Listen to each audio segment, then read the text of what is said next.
नमस्कार मित्रांनो, माया फूड कार्टमध्ये आपल्या सर्वांचं स्वागत आहे। आजची आपली रेसिपी आहे मांदेलीची कढी।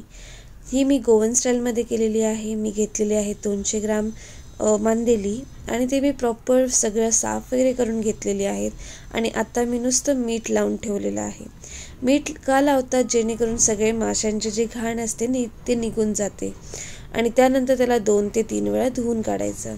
धुवून काढल्यावर ते एकदम स्वच्छ होऊन येतात आणि त्यामध्ये पुन्हा आणि मीठ घालायची गरज नसते आणि हे मासे एकदम फ्रेश आहेत, तुम्ही बघू शकता।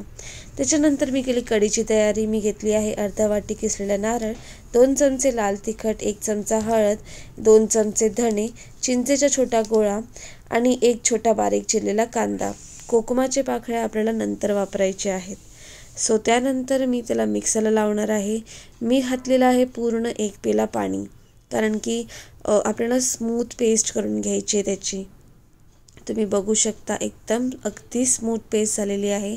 त्याची कन्सिस्टन्सी बघा, अजिबातही त्याच्यामध्ये म्हणजे एकदमच बारीक करून घ्यायचं आहे। त्यानंतर डायरेक्टली आपल्याला तोप घ्यायचा आहे ज्याच्यामध्ये आपल्याला कढी करायची आणि ते ओतून घ्यायचं आहे।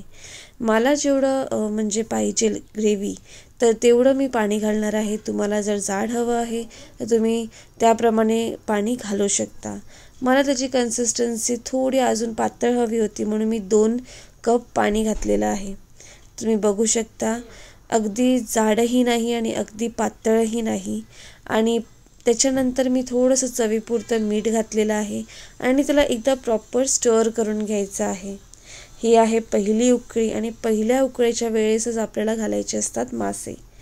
मासे घातल्यानंतर त्याला जास्त ढवळायचं नसतं, फक्त एकच असं स्टर करायचं असतं जेणेकरून माशांचे जे काटे असतात ते कढीभर पसरत नाही आणि मासेही चांगले आणि हे आहे लास्टची उकळी। तर त्यावेळेस मी घालत आहे सगळे कोकमाचे पाकळ्या, 3 ते 4 मी घेतलेले ते, आणि अशा प्रकारे आपली कढी रेडी आहे। तुम्ही बघू शकता एकदमच टेम्पटिंग, एकदमच मस्त लागते। नक्की ट्राय करा। 0% ऑइल लागतं, ऑइलची अजिबातही गरज नाही। पण त्याआधी मला चॅनलला सबस्क्राईब करा।